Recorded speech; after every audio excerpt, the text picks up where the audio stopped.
فرش التراب يضمني.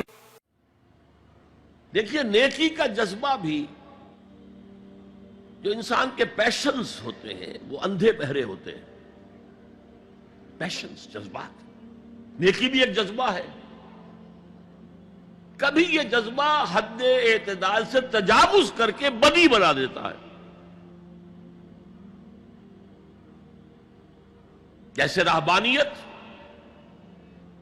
ترک دنیا، شادی نہیں کروں گا، گھر گھرستی کا بکھیڑا مول نہیں لوں گا، بس اللہ سے لو لگاؤں گا.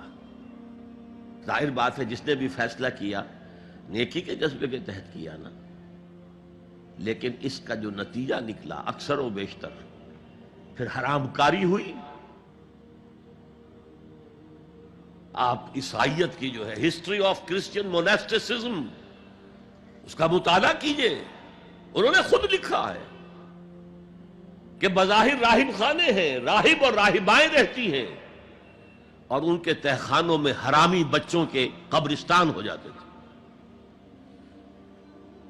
یہ نیکی کے جذبے نے بدی کو جنم دیا ہے. حضور کے ساتھ ایسا ہوا. 3 اشخاص آئے، انہوں نے حضور کی ازواج مطہرات سے معلوم کیا آپ رات کو کتنا وقت نماز میں لگاتے ہیں،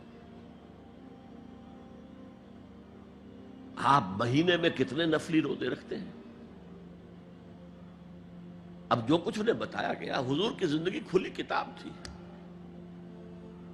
بتا دیا گیا اتنا عرصہ جو ہے آپ رات کو تہجد پڑھتے ہیں، بتا دیا گیا مہینے میں اتنے روزے رکھتے ہیں. انہوں نے اسے کم سمجھا، فتقالوہا، قلیل سمجھا کہ یہ تو زیادہ نہیں ہے، ہمارا تو خیال تھا کہ آپ ساری رات ہی کھڑے رہتے ہوں گے.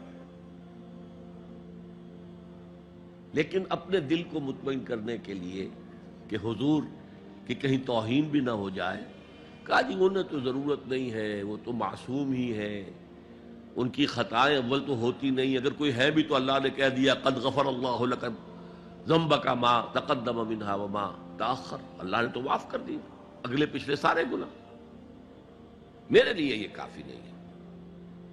ایک نے کہا میں پوری رات عبادت کروں گا، اپنی کمر بستر سے نہیں لگاؤں. دوسرے نے کہا کہ میں ہمیشہ ہر روز روزہ رکھوں گا، کبھی افطار نہیں کروں گا. تیسرے نے کہا میں کوئی شادی بیاہ نہیں کروں گا، یہ کھکیڑ میں نہیں پڑھوں گا میں. حضور کو خبر ہو گئی، آپ نے طلب فرمایا اور غصے کے انداز میں وہ الفاظ کہے کہ جو حضور سے بالکل متوقع نہیں ہے. واللہ انی لاتقاکم واخشاکم، خدا کی قسم میں تم سب سے زیادہ متقی ہوں اور سب سے زیادہ اللہ سے ڈرنے والا ہوں. لیکن میرا طریق یہ ہے کہ میں رات کو سوتا بھی ہوں اور نماز بھی پڑھتا ہوں، میں روزہ رکھتا بھی ہوں، ناغہ بھی کرتا ہوں، میں نے شادیاں کی ہیں، متعدد ازواج میرے گھروں میں ہیں. فمن رغب عن سنتی فلیس منی، جو بھی میری سنت سے ہٹا وہ مجھ میں سے نہیں ہے، میرا امت ہی نہیں ہے. تو نیکی کا جذبہ بھی حد اعتدال سے تجاوز کر کے بدی کو جنم دے سکتا ہے. ایک صحابی، نوجوان صحابہ میں سے عبداللہ ابن عمرو ابن العاص، عجیب یہ بات ہے کہ باپ جو ہے بہت بڑا سیاستدان، بہت بڑا جری سپہ سالار، بہت بڑا حکمران، حضرت عمرو بن العاص، بیٹا نہایت زاہد و عابد، مرتاس، زاہد مرتاس، ساری رات کھڑے ہیں، بستر سے کمر ہی نہیں لگائی، ہر روز روزے سے ہیں. یہ خبر دی گئی حضور کو تو آپ نے طلب فرمایا یا عبداللہ اولم اخبر انک تقوم اللیل وتصوم النہار، اے عبداللہ مجھے یہ خبر نہیں دی گئی ہے، یعنی یہ بات جو ہے صحیح ہے کہ نہیں کہ تم ساری رات عبادت کرتے ہو، ہر روز روزہ رکھتے ہو؟ کیا کہہ سکتے تھے؟ بلا یا رسول اللہ، حضور ایسا تو ہے.